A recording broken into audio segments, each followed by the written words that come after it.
क्योंकि जो बात अभी आप सुनने वाले हैं वो सिर्फ मालूमात नहीं, ये दिल का राज है, रूह का सफर है और आसमानों की वो सरगोशी है जिसे हर कान नहीं सुन पाता।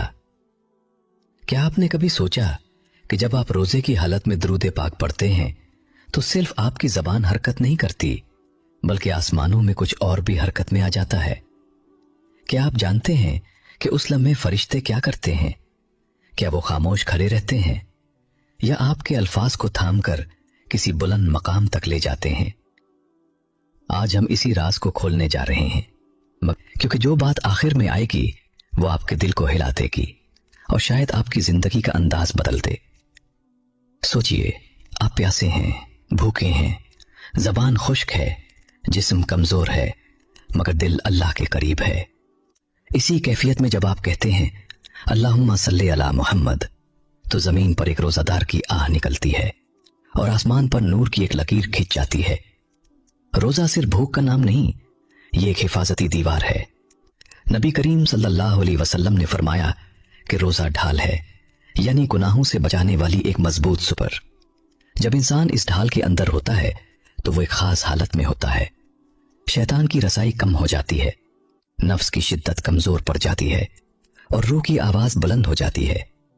ऐसे में जब जबान दरूद पड़ती है तो ये आम हालत का दरूद नहीं रहता, ये एक महफूज दिल से निकलने वाली वो सदा बन जाता है जो सीधी अर्श की तरफ जाती है। फरिश्ते, वो नूरानी मखलूक जिनकी आंखों में नींद नहीं, जिनके दिलों में नाफरमानी का तसव्वुर नहीं, वो हर दरूद को सुनते हैं।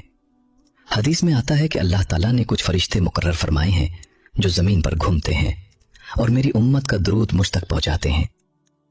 जरा तसव्वुर करें, आप अपने कमरे में अकेले बैठे हैं, रोजा है, दिल थोड़ा बोझल है, आप आहिस्ता से दरूद पढ़ते हैं। इसी लम्हे एक फरिश्ता आपके करीब आता है। वो आपके अल्फाज को जाया नहीं होने देता, वो उन्हें समेट लेता है जैसे कोई कीमती मोती हाथ में ले लिया हो। फिर वो फरिश्ता आसमानों की तरफ बुलंद होता है। हर आसमान के दरवाजे पर नूर की एक लहर पैदा होती है और वो दरूद हुजूर सल्लल्लाहु अलैहि वसल्लम की बारगाह में पेश किया जाता है। और रिवायतों में आता है कि जब आपका दरूद पेश किया जाता है तो आप सल्लल्लाहु अलैहि वसल्लम इसका जवाब देते हैं। सोचिए, आप यहां जमीन पर हैं और वहां मदीना मुनव्वरा में या अर्श के करीब आपका नाम लिया जा रहा है। रोजे की हालत में इसका असर और बढ़ जाता है, क्योंकि रोजादार की दुआ रद्द नहीं की जाती और रोजादार के मुंह की खुशबू अल्लाह के नजदीक मुश्क से ज्यादा महबूब है। तो जब यही रोजादार दरूद पढ़ता है तो वो जबान जो अल्लाह के लिए भूखी प्यासी रही, वो जब मोहम्मद सल्लल्लाहु अलैहि वसल्लम पर दरूद भेजती है तो आसमानों में इसकी कीमत बढ़ जाती है।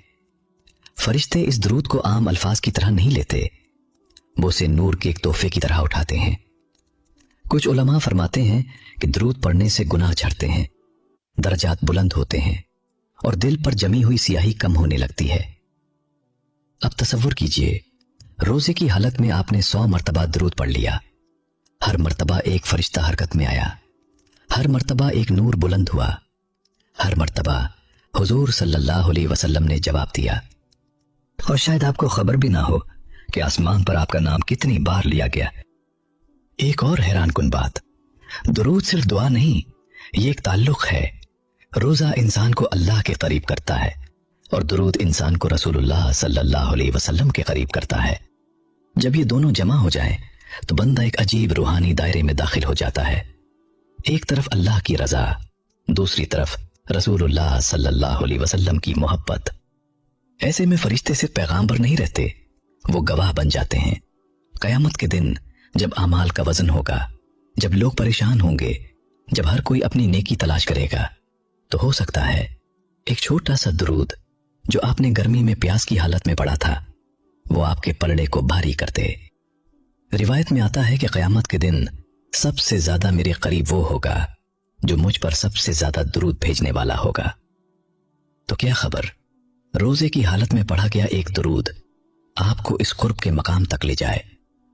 फरिश्ते उस लम्हे खुश होते हैं क्योंकि वो जानते हैं कि ये बंदा अपनी ख्वाहिशात को छोड़कर अपने नबी सल्लल्लाहु अलैहि वसल्लम से मोहब्बत का इजहार कर रहा है। रोजा इंसान के अंदर इखलास पैदा करता है और दरूद इस इखलास को नूर में बदल देता है। کبھی کبھی انسان کو لگتا ہے کہ میری زندگی میں سکون نہیں، دل بے چین ہے، دعائیں قبول نہیں ہو رہی، تو وہ سمجھ نہیں پاتا کہ شاید علاج بہت سادہ ہے۔ روزے میں درود کو اپنا ساتھی بنا لو۔ افطار سے پہلے کے لمحات میں جب آسمان کے دروازے کھلے ہوتے ہیں، جب اللہ بندوں کی طرف متوجہ ہوتا ہے، اسی وقت اگر زبان درود سے تر ہو تو فرشتے اس لمحے کو خاص طور پر محفوظ کر لیتے ہیں۔ وہ اسے عام دنوں کے درود سے الگ رکھتے ہیں، کیونکہ یہ ایک کمزور جسم سے نکلنے والی مضبوط محبت ہوتی ہے، اور محبت کی قیمت ہمیشہ زیادہ ہوتی ہے۔